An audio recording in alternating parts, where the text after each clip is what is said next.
Hekk kif il-ħin jimmarka s-7:30 ta' filgħaxija, insellmulkom u nilqgħukom għal din ix-xandira diretta mill-Knisja tar-Raj it-Tajjeb fil-Belt Victoria Għawdex, fejn sejrin inwaslulkom iċ-ċelebrazzjoni tal-Lectio Divina għall-liturġija tal-ewwel ħadd fi żmien qaddis tal-Avvent.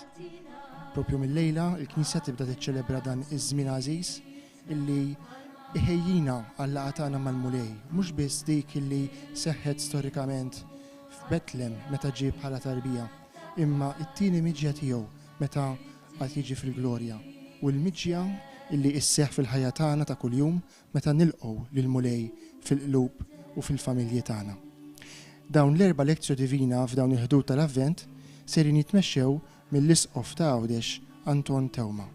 Iċ-ċelebrazzjoni tal-lejla se tkun animata bil-kant mill-kor ta' din il-komunità taċ-Ċawla, il-kor Fraternitas.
Jistħoqilhom jiksbu s-saltna tas-sema bibnek Ġesu Kristu Sidna li hu Alla u miegħek jgħix jisaltan flimkien mal-Ispirtu Santu għal dejjem ta' dejjem.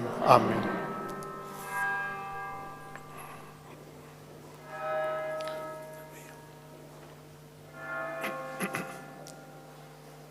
Kantaw flimkien l-Alleluja.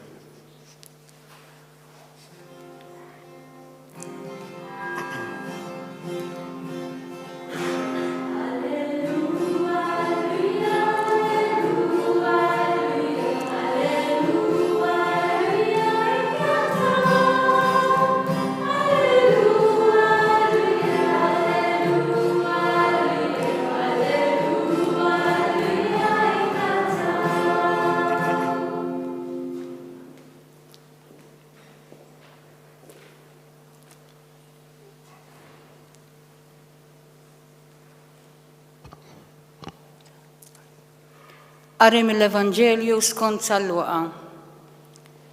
Kif kien fit-tempju, Ġesu qal lid-dixxipli tiegħu: ikun hemm sinjali fix-xemx u l-qamar u l-kwiekeb. Il-ġinus fuq l-art b'qalbhom ittaqtaq ma jafux jaqbdu jagħmlu minħabba l-ħsejjes tal-baħar u tal-imwieġ.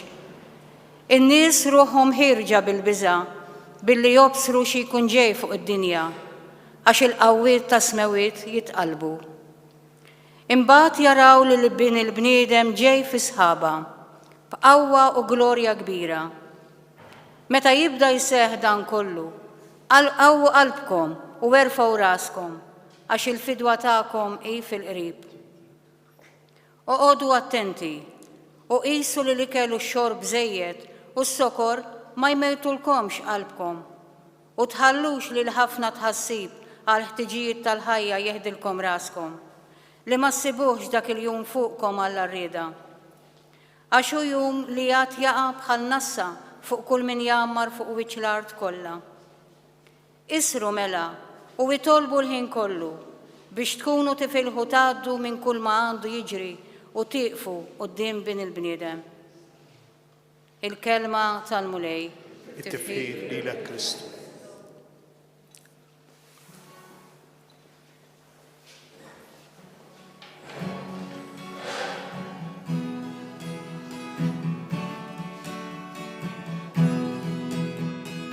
Lord of eternity, the mystery behind the veil, Lord over heaven and earth, God of Israel,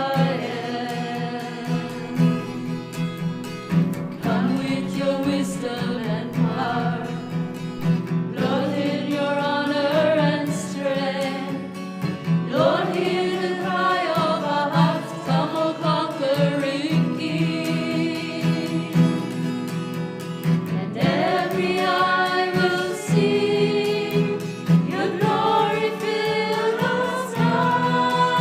Adonai, Adonai, every knee will bow to you, Lord Most High. Adonai, Adonai, you alone are God. Every tongue will cry, Adonai.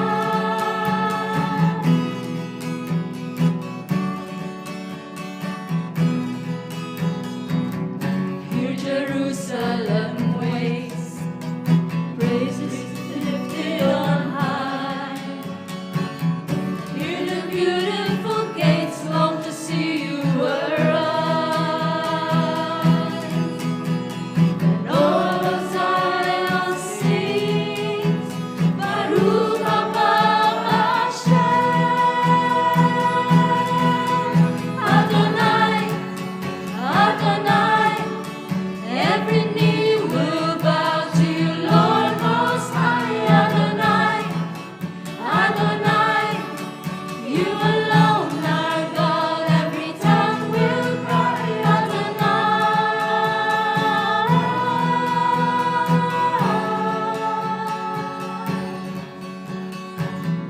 You are Lord over all the earth. You are Lord over all the earth. You are Lord over all the earth. You are Lord over all the earth. Adonai, you are Lord over all the earth. You are Lord over all the earth. Most High Adonai, you are Lord over all the earth. You are Lord over all the earth. Adonai, Adonai, every knee will bow to you, Lord Most High. Adonai, Adonai, you alone are God. Every tongue will cry, Adonai.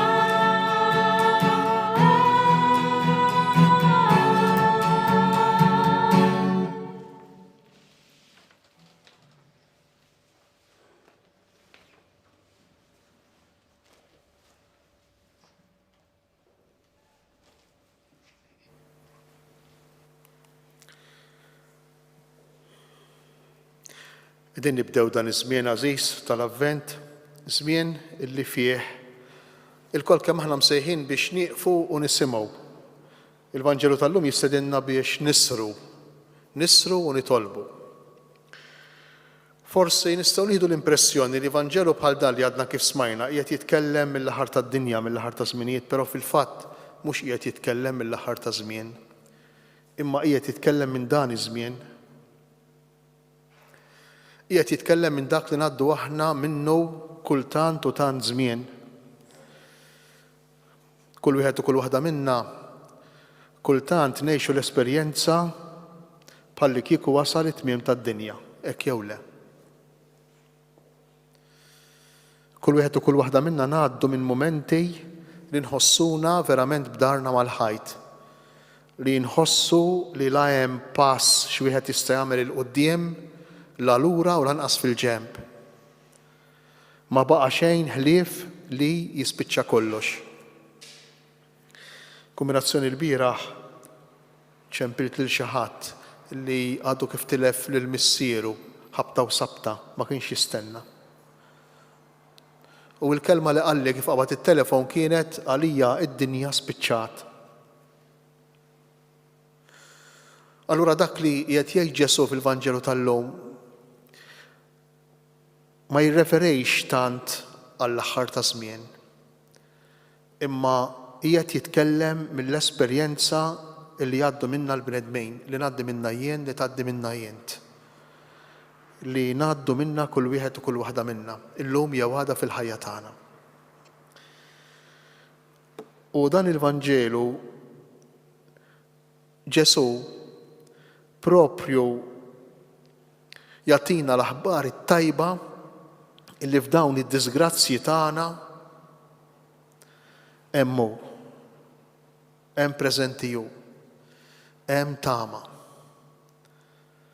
U Vanġelu pożittiv, Vanġelu ta' ottimiżmu, Vanġelu illi minkejja illi apparentement jista' jirrakkonta traġedji u disgrazzi ma fil-fatt kif se naraw huwa Vanġelu li jagħtina tama kbira fil-ħajja tagħna, mod speċjali meta ngħaddu mid-diffikultajiet mill-problemi. Ġesu dan il-Vanġelu iseħħ fit-Tempju ta' Ġerusalemm. Jekk tiftakru ftit ilu fil-Vanġelu ta' San Mark rajna lil Ġesu flimkien mad-dixxipli tiegħu fil-bitħa hekk imsejħa tan-nisa li hija dik il-bitħa ta' quddiem fuq in-naħa ta' wara hemm dak il-bini għoli, dik il-kamra għolja li qegħdin taraw fuq l-iskrin. Dik il-kamra li hija l-qaddis tal-qaddisejn, is-santwarju fejn kienu jżommu it-twavel tal-liġi fl-arka f'dik il-kaxxa miksija bid-depp minn ġewwa u minn barra. Imbagħad madwar il-qaddis tal-qaddisejn hemm il-bitħa tal-irġiel u l-bitħa li fiha kien joffru s-sagrifiċċju s-saċerdoti. U l-barra minna hemm il-bitħa li kienet tissejjaħ tan-nisa. Ġesu kien qiegħed f'dik il-bitħa tan-nisa. Importanti li nikkollokaw tajjeb dan il-Vanġelu għaliex għax Ġesu kien għadu kif ra lil dik il-mara armla titfa' propju f'dik il-bitħa tan-nisa fejn kien hemm 13 il-tromba kbira li fiha kien jitfgħu il-flus skont it-tribujiet ta' Iżrael.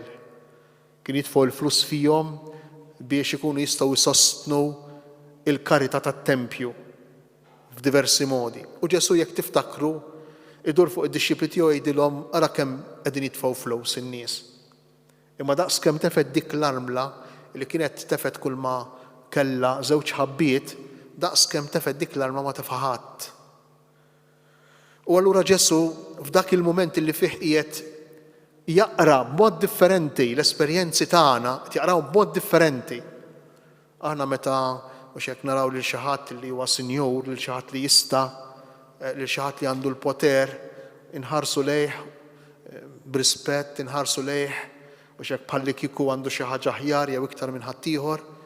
Imma Ġesu f'dak il-mument, propju f'dik il-bitħa tan-nisa, jagħti l-interpretazzjoni tiegħu, jagħti l-viżjoni tiegħu ta' min kien l-iktar importanti, mhux tant dawk li tefgħu l-iktar, jew tant dawk li kellhom il-poter, imma dik il-mara. Dik il-mara armla li tefed żewġ ħabbiet.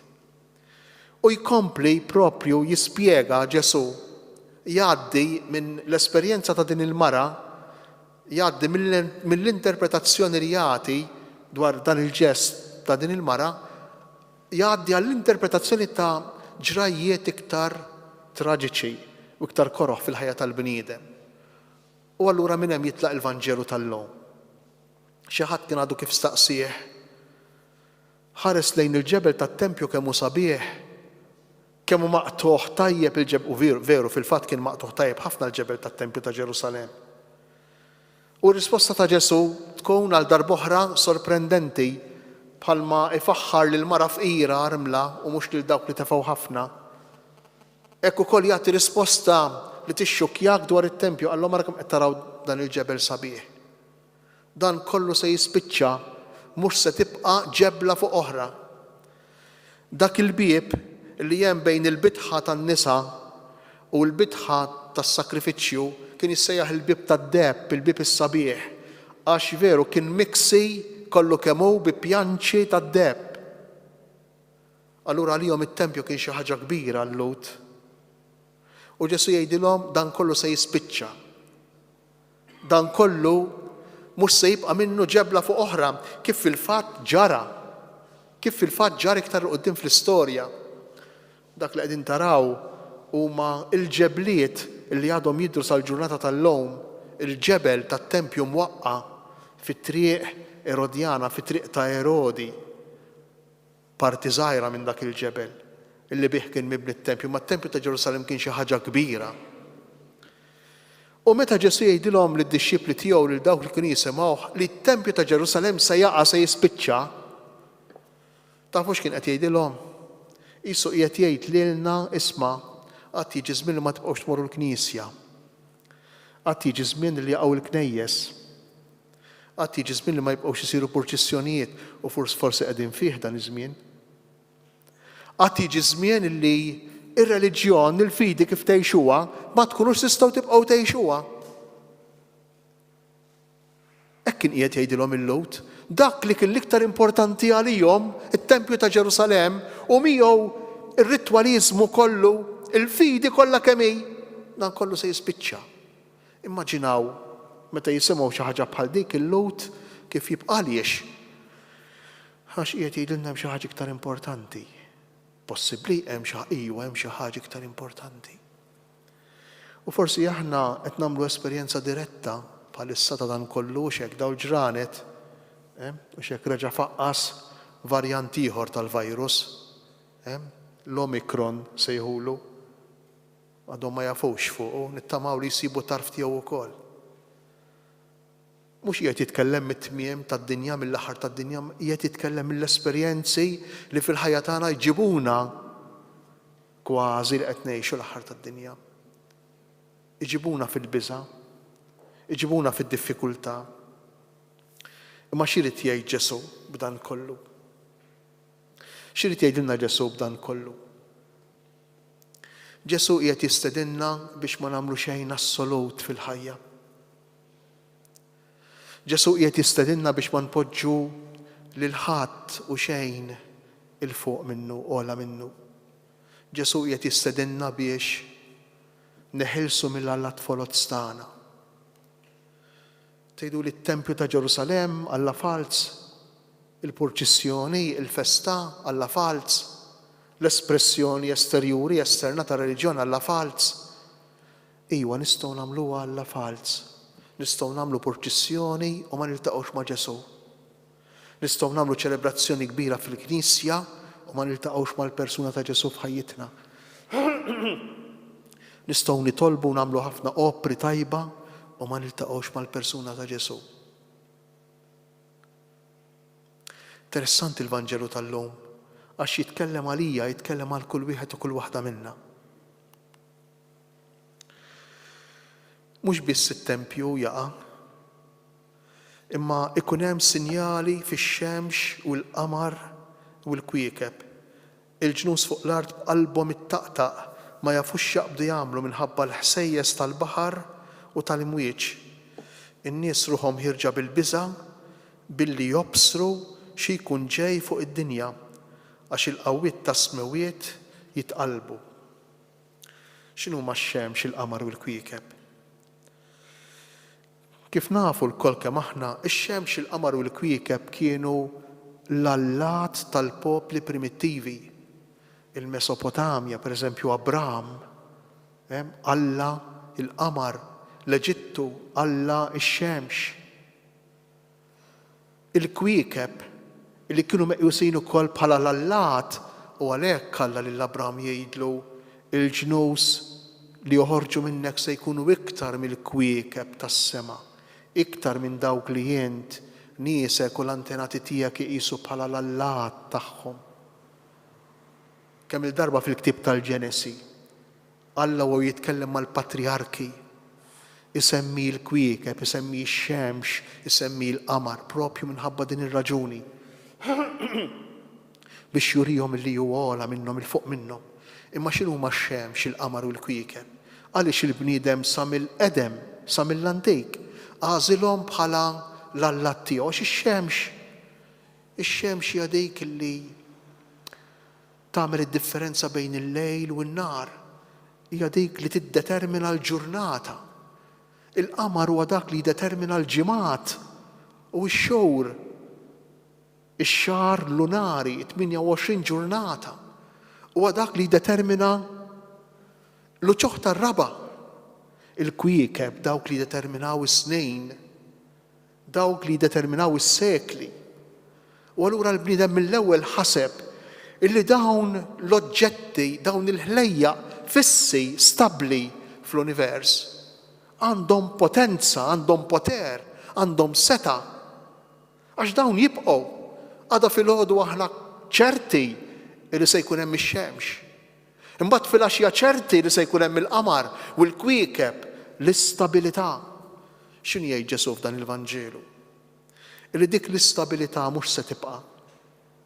Jiġu momenti f'ħajjitna fejn kollox jitfixkel, kollox jitgerfex, veru jew le. Jiġu momenti li s-sistemi illi nkunu drajna bihom iridu nerġgħu nirreveduhom, iridu nġeddu, iridu nbidlu, u meta niġu biex nbidlu, mod speċjali meta nkunu taħt pressjoni jew fil-momenti jibsa ta' tbatija, tinħoloq fina insikurezza kbira. U għalhekk Ġesu jgħid il-ġnus fuq l-art b'qalbhom ittaqtaq ma jafux x'jaqbdu jagħmlu minħabba l-ħsejjes tal-baħar. Il-baħar verament hawnhekk mhux għajr is-sinjal tal-mewt. Fl-Iskrittura aħna nafu li l-baħar u dejjem sinjal tal-mewt. L-Eġizzjani li jinbelgħu mill-baħar tal-qasab. L-apostli fuq l-għadira ta' Ġenesaret jibżgħu mill-baħar għax il-baħar ifisser għalihom mewt. Ġesu jistieden lill-apostli biex isiru sajjieda tal-bnedmin, joħorġu n-nies mill-baħar, joħorġu n-nies mill-mewt. U l-baħar mhux għajr it-teddida tal-mewt li tiġi fuqna. U dan nistgħu nġarbuh u narawh f'ħajjitna fit-tibdejl li jseħħ fil-ħajja tagħna, mhux biss fuq livell personali, mhux biss fuq livell familjari, kemm il-darba ngħixu teddida tal-mewt, kemm il-darba ngħixu id-diffikultà ta' tbatija, il-problema tal-jiebes, tad-diffikultà fl-istorja tal-ħajja tagħna, fl-istorja tal-ħajja tal-familja. Imma mhux biss, imma wkoll fuq livell soċjali, fuq livell mondjali saħansitra. It-tibdejl fil-klima, id-diffikultà raw il-kambjament kbir, it-tibdil kbir li seħħ f'dawn l-aħħar sentejn. Insejnihom il-manifestazzjonijiet popolari, insejnihom għal kollox. Insejnihom il-manifestazzjonijiet tal-massa li tinġabar il-massa fl-imkien. U meta ninġabru anke għall-Ewkaristija fil-Knisja noqogħdu b'attenzjoni kbira. Attenti iktar biex inkunu distanti minn xulxejn milli biex inkunu qrib xulxejn jew ma' xulxejn. Dan hu tibdejl. Tibdejl li juri it-transitorjetà fi kliem ieħor il-prekarjetà, kelma iktar sempliċi, illi xejn mu għal dejjem. Kollox jgħaddi, xejn mu għal dejjem. Dak li aħna ħsibna jew naħsbu li jista' jkun stabbli f'ħajjitna, fl-esperjenza personali, fl-esperjenza familjari, fl-esperjenza tar-raħal tal-belt, fl-esperjenza soċjali, mhix għajr illużjoni, mu veru xejn. Mu veru xejn. Kollox jispiċċa, kollox jgħaddi. U jiena naħseb li t-tagħlima l-kbira tal-Covid, naħseb li forsi jista' jkun li għadna ma ħadniex għal kollox, ma tallimniex għal kollox. Għadna nimmaġinaw, għadna naħsbu fis-superpotenza ta' xjenza. Għax ix-xjenza dejjem sissa u hija xemx, qamar, kwiekeb illi b'xi mod solvew jew issolvi l-problemi. Imma sa dan it-tant qegħdin u xek ibatu u jmutu ħafna nies. Sa dan it-tant konsegwenzi soċjali, konsegwenzi psikoloġiċi, konsegwenzi familjari, uħut minnhom traġiċi, uħud minnhom kbar fil-familji tagħna fl-esperjenzi ta' ħajjitna. X'ili tgħidilna l-mulej? Żgur li ma rridx jikkastigana. Huwa is-sense of guilt tagħna illi jitla kultant u li jgħid isma' dan kastik. Le, mhux kastik. Hija idea ta' moħħi, idea ta' moħħna. Jekk aħna nikkonkludu li dan kastik.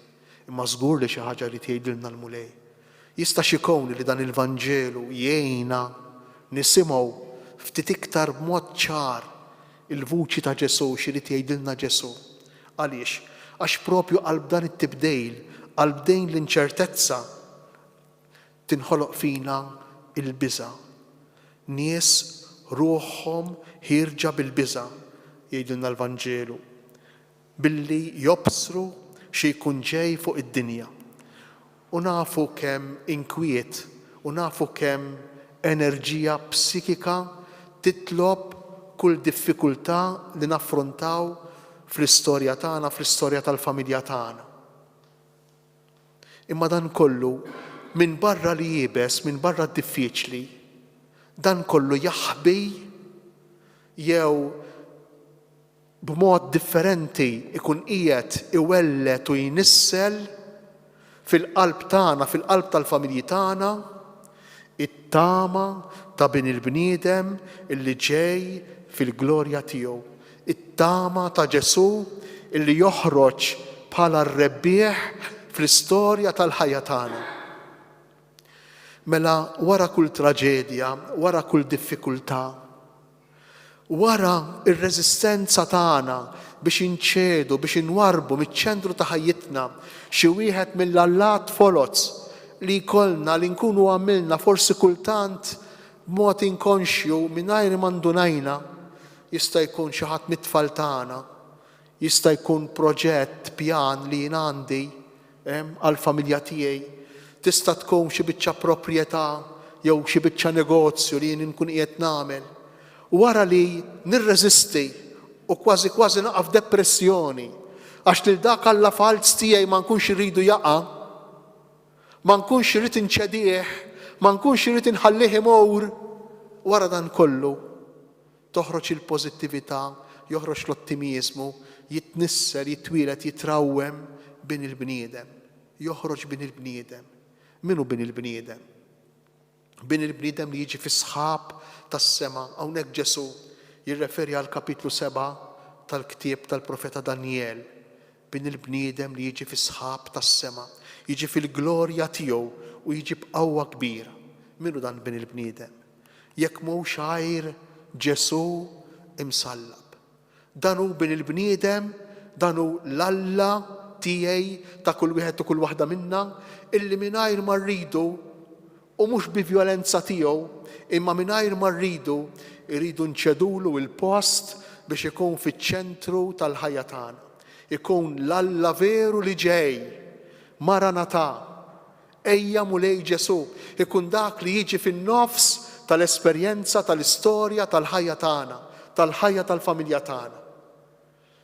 U dan mhux b'determiniżmu, dan mhux b'fataliżmu, dan ma jiġrejx għax Alla jrid jikkastigana, le. Imma jiġri u propju għax jiġri aħna nħossu l-bżonn ta' min jeħlisna, inħossu l-bżonn tas-Salvatur, inħossu l-bżonn ta' dak li jibqa' qalb dak li ma jibqax, dak li jaqa', dak li jitkisser li naraw nieżel madwarna, hemm xi ħaġa li tibqa'. U x'inhi l-ħaġa li tibqa'? L-imħabba ta' Alla għalina murija fil-persuna ta' Ġesu li jiġi fil-glorja tiegħu meta fejn fuq is-salib. Għaliex il-glorja ta' Ġesu fuq is-salib?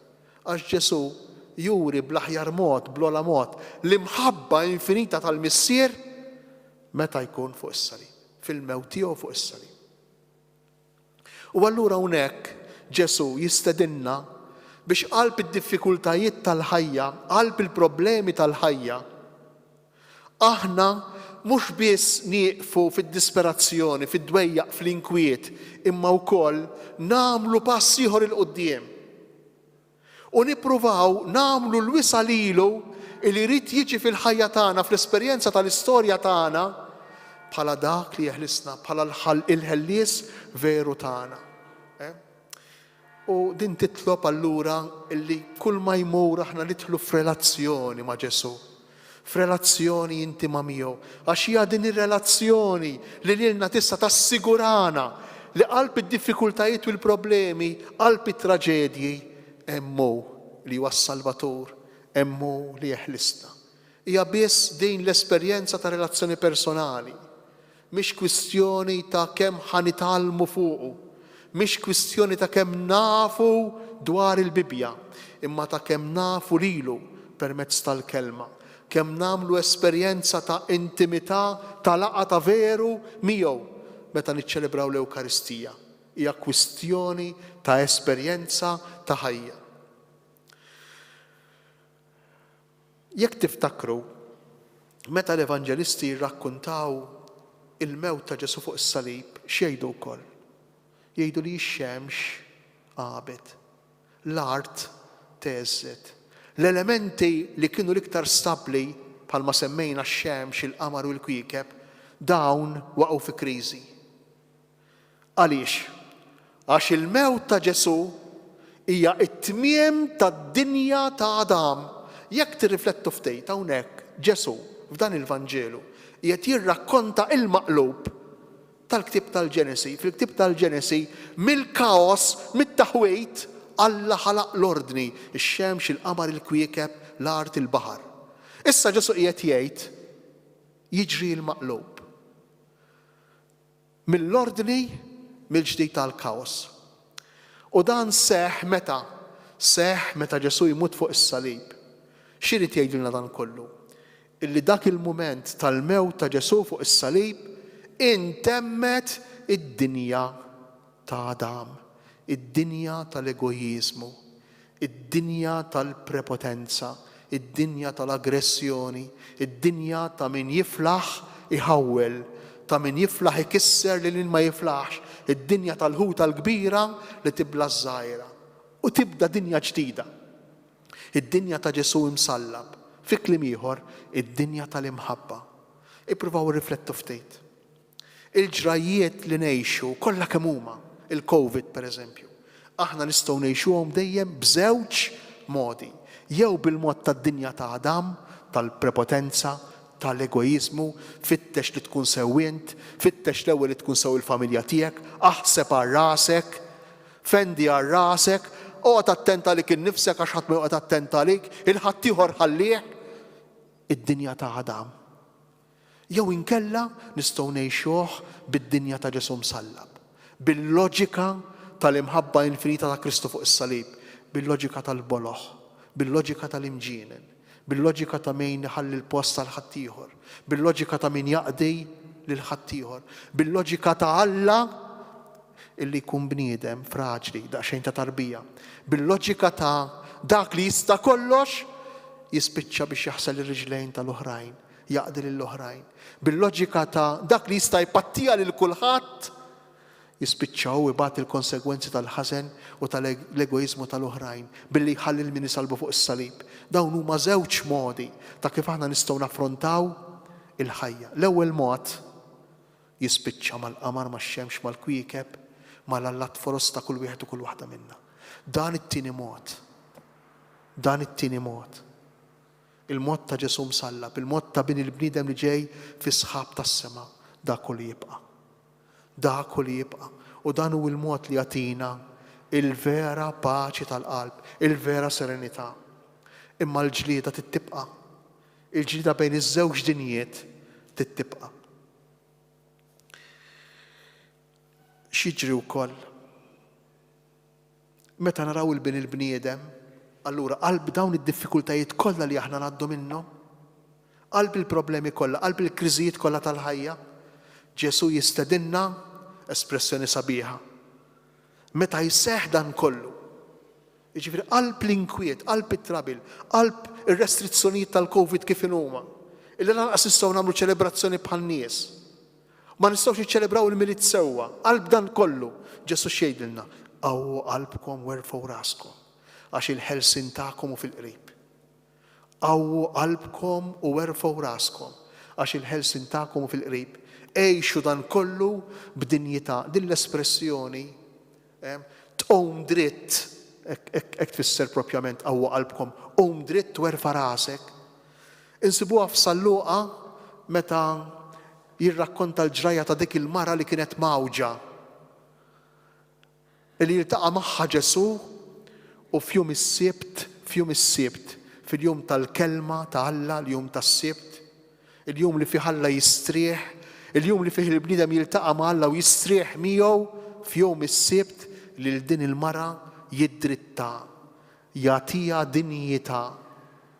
X'irid jgħidilna Ġesu? L-esperjenzi diffiċli kollha ta' ħajjitkom għejxuhom mhux bil-qtuħ ta' qalb, imma bit-tama. Kieku għadna ftit attenti konna nindunaw li Ġesu ħin minnhom jitkellem third person plural li jgħid huma. Issa jaqbes second person plural intom. Qiegħed ikellem lilna, aħna li xi ftit jew wisq qrib tiegħu, aħna li nippruvaw nidħlu f'relazzjoni miegħu. L-oħrajn li jibżgħu, l-oħrajn li jassistu, josservaw li x-xemx, il-qamar u l-ghrieb neżlejn, l-allat tagħhom qed jaqgħu. Imma intom li temnu fija, intom qawwu qalbkom u erfgħu raskom. Intom għejxu dan kollu b'dinjità, għejxu dan kollu b'tama. Weqfin kif kienet Marija taħt is-salib ta' Ġesu, u d-dixxiplu li Ġesu kien iħobb, weqfin dritti taħt is-salib. Kien hemm wieqfa jgħidilna San Ġwan taħt is-salib ta' Ġesu ommu, u kien hemm wieqaf dritt, u dik il-kelma wieqfa tfisser mhux battuta, mhux spiċċuta, mhux depressa, imma mimlija bit-tama. U nħarsu l-fuq. Għaliex inħarsu l-fuq? Għax ħafna drabi aħna nispiċċaw nħarsu l-isfel u nħarsu żejjed l-isfel. Bħal San Pietru u jimxi fuq il-baħar, iħares l-isfel, ma jibqax iħares il-fuq lejn Ġesu u jibda nieżel. Iħares biss lejn il-limiti tiegħu, iħares biss lejn id-djufijiet tiegħu, lejn il-kundizzjonamenti kollha tal-ħajja u jibda jereq San Pietru. Id-drittaw jgħidilna Ġesu u ħarsu l-fuq. Ħarsu l-fuq, l-ama ta' Ġeriko jgħidilna Salluqa, meta Ġesu jfejq u jibda jara minn fuq, jibda jara l-ħwejjeġ, jara dak li jiġri, jara l-esperjenza tal-ħajja minn fuq. Ħarsu l-fuq, bl-għajnejn ta' Alla, dan li qed jitlobna Ġesu, bil-fiduċja. Allura fi kliem ieħor, l-esperjenzi negattivi ta' ħajjitna mhumiex biss depressjoni, mhumiex biss inkwiet, u ma dawk ukoll. Imma dak il-mument meta jint qed tinkwieta, meta jien kważi nħoss li b'dari mal-ħajt, ippanikjat, ma nafx fejn se nagħti rasi, dak il-mument x'ikun qiegħed jiġri.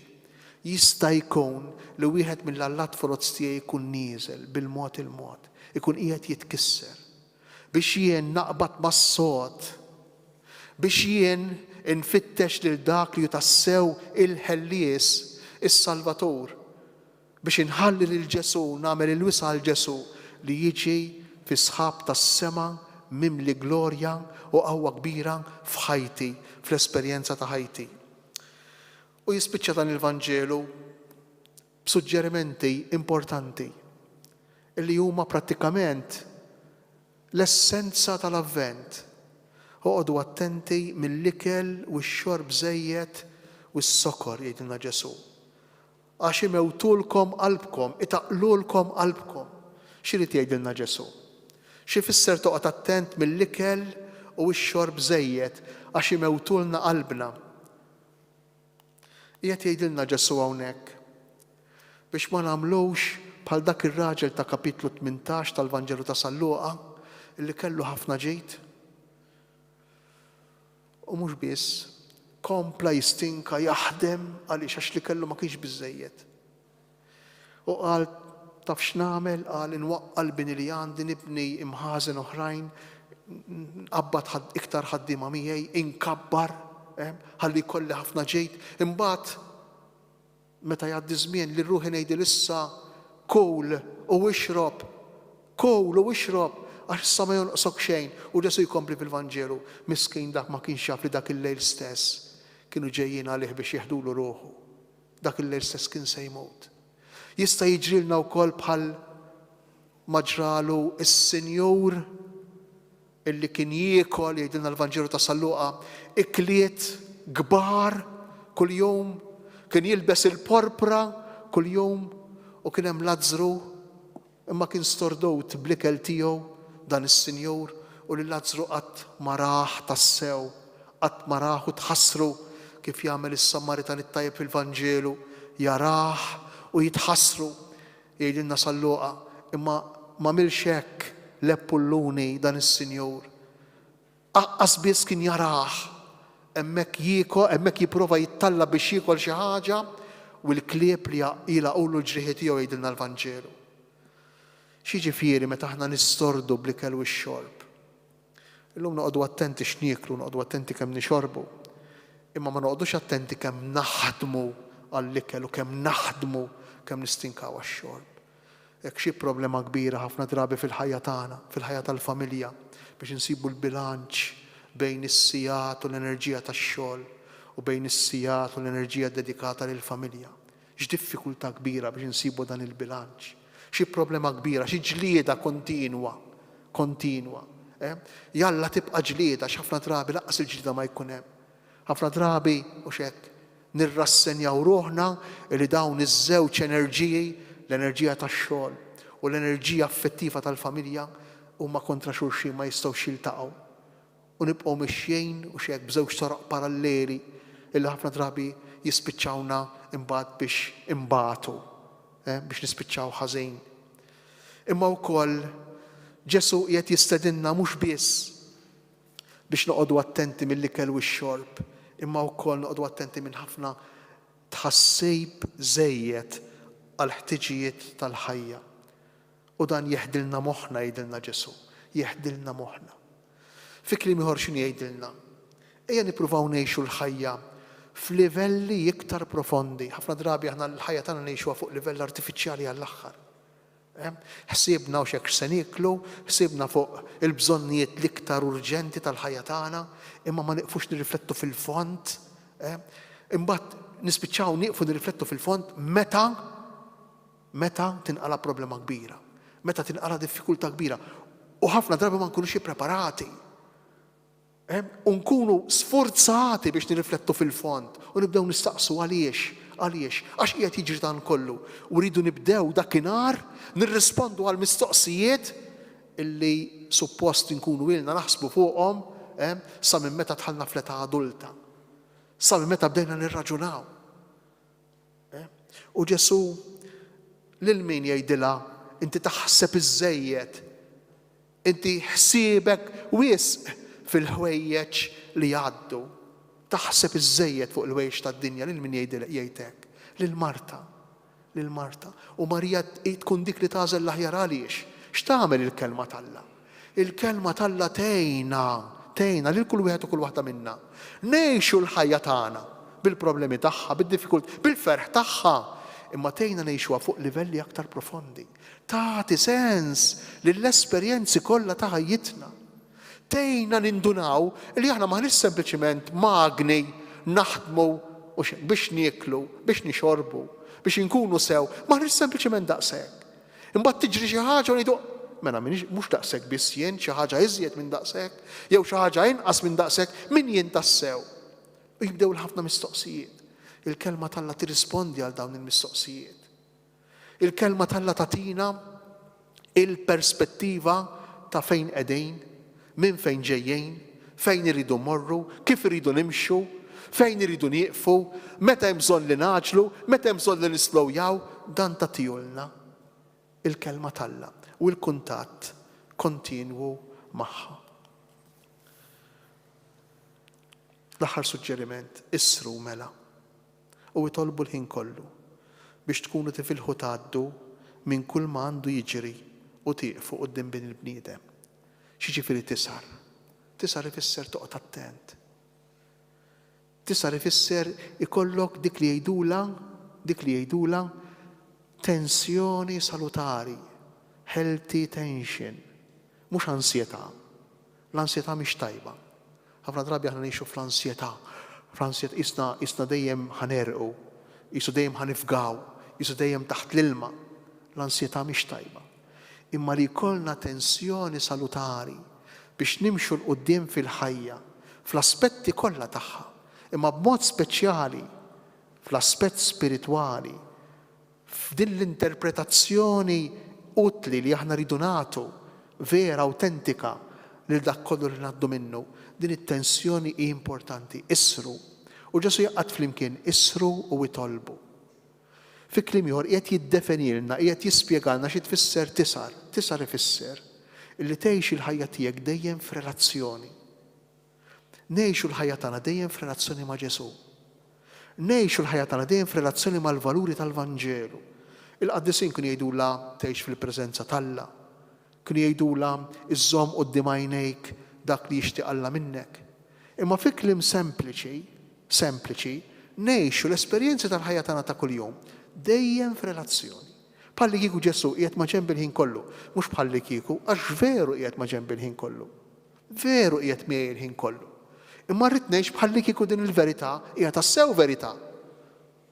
Meta ngħixu f'relazzjoni, meta ngħixu f'relazzjoni, ibqgħu ċerti li ngħixu fuq livelli ħafna iktar profondi. U meta ngħixu fuq livelli profondi, imbagħtu veru, imma nifirħu wkoll. U nifirħu ħafna iżjed milli kieku tgħix fuq livell artifiċjali. Min jifraħ għax imdawwal mill-kelma ta' Alla, għax il-kelma ta' Alla tagħtek dawl fuq ħajtek. Eżempju sempliċi, min jifraħ għax iħossu tassew maħfur, profondament maħfur. Ġara f'ħajtek, tħossu profondament maħfur f'ħajtek. Dak il-ferħ l-ebda fl-ixkun tal-whisky, l-ebda droga, l-ebda avventura sessuali, l-ebda ma nafx x'inhi, l-ebda safra, l-ebda mhux se tkun aqwa minnu. Mhux se tkun aqwa minnu. Għax ngħixu fuq livelli profondi, fuq dawn il-livelli illi għalihom aħna msejħin għal ħwejjeġ kbar. Ġesu lill-apostli tiegħu qalilhom isru u jitolbu propri fil-mumenti bes ta' ħajtu. Imma kien dan il-mument illi mhux biss kien il-bidu tat-tmiem ta' ħajtu, imma dan il-mument isru u jitolbu kien il-bidu tal-esperjenza tiegħu tal-qawmien. Il-mulej jagħti lil kull wieħed u kull waħda minna li nkunu bħal għaxar xebbiet, anzi bħal 5 xebbiet aqlejn li qegħdin taraw ukoll qudiemkom hawnhekk fuq dan il-kwadru. U l-mod ta' kif nistgħu tassew ngħixu dan l-avvent. Bil-lampa tixel f'idejna, xi ġifieri? Biż-żejt fil-kwies, xi ġifieri? Il-lampa u l-lampa tixel u l-kwies biż-żejt u l-lampa mimlija biż-żejt mhumiex għajr. Il-persuna tagħna mimlija bil-kelma li jagħtina Ġesu. Mimlija b'daw l-esperjenzi ta' relazzjoni li aħna kontinwament nagħmlu miegħu li jistgħu jagħtuna l-opportunità li ngħixu fuq livelli iktar profondi il-ħajja tagħna ta' kuljum, l-azzjonijiet tagħna ta' kuljum.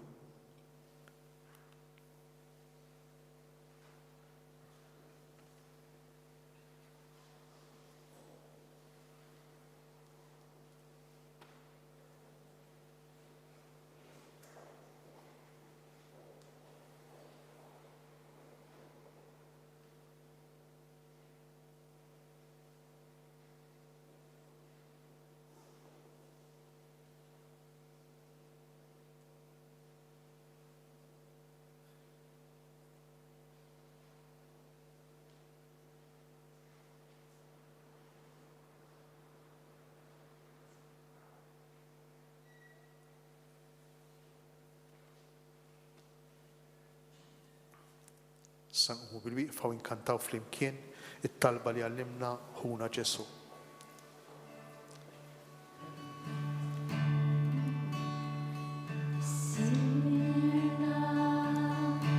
Inti fis-sema, issirna jitqaddas ismek.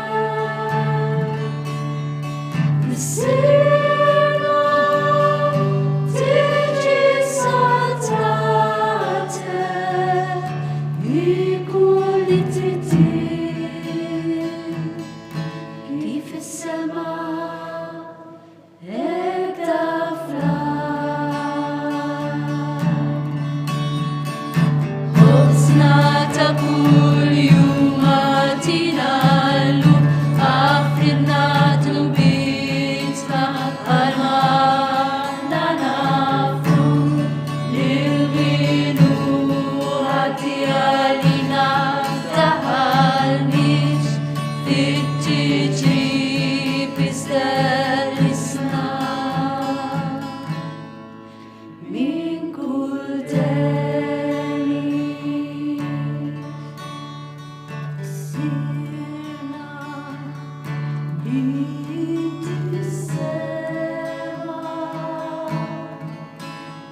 magħkom. Iberikkom iħariskom Alla li jista' kollox il-Missier li Ben u l-Ispirtu Santu. Morru u għexu fil-paċi ta' Kristu.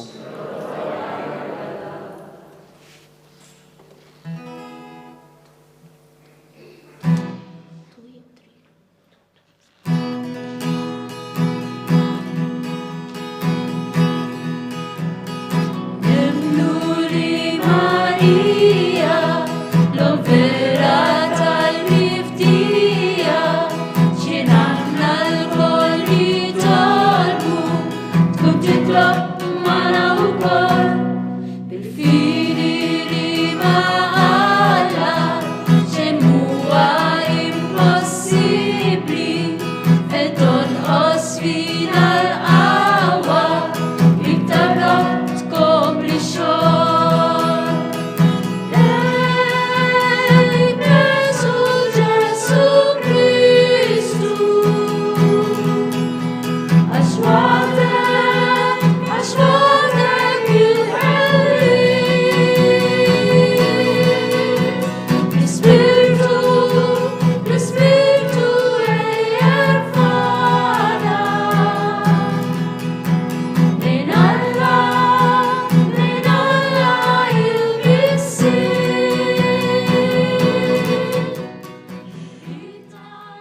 U hekk naslu fit-tmiem din ix-xandira mill-Knisja tar-Raj it-Tajjeb taċ-Ċawla l-Belt Victoria Għawdex fejn wassalnilkom il-lezzjo divina tal-ewwel ħadd tal-Avvent, il-liturġija illi iddaħħalna f'dan iż-żmien qaddis illi huwa preparazzjoni għal miliet imma aktar minn hekk ukoll preparazzjoni għal laqgħa tagħna mal-Mulej Ġesu. Lezzjo illi tmexxiet mill-Isqof ta' Għawdex Anton Tewma b'animazzjoni tal-kant mill-kor Fraternitas ta' din il-komunità tar-Raj it-Tajjeb taħt id-direzzjoni ta' Mary Rose Attard. Aħna nirringrazzjakom ħafna li kontu magħna għal dan il-mument ta' talb ta' riflessjoni u smigħ tal-kelma tAlla f'dan il-perjodu li huwa it-tieni fażi fil-pjan pastorali djoċesan hawnhekk fid-djoċesi ta' Għawdex. Infakrukom illi bajnuna għal matul dan iż-żmien ta' l-Avvent il-djoċesi ta' Għawdex ħejjiet sussidju illi tqassam nar Kristore l dawk li kienu preżenti, imma intom tistgħu issibuh ukoll online fuq is-sit tas-Segretarjat tal-Lajċi fiħdan il-Kurja ta' Malta laikos.org kif ukoll fuq il-paġna ta' Facebook tad-djoċesi tagħna Diocese of Gozo. Infakrukom ukoll li issa l-appuntament il-ġdid tagħna huwa għal nhar is-Sibt li ġej fejn inkomplu b'din il-mixja mal-kelma tAlla f'dan iż-żmien tal-Avvent, il-lezzju divina għat-tieni ħadd tal-Avvent. Sakemm niltaqgħu dakinhar natukom il-lejla tajba u nixtiequlkom Avvent qaddis.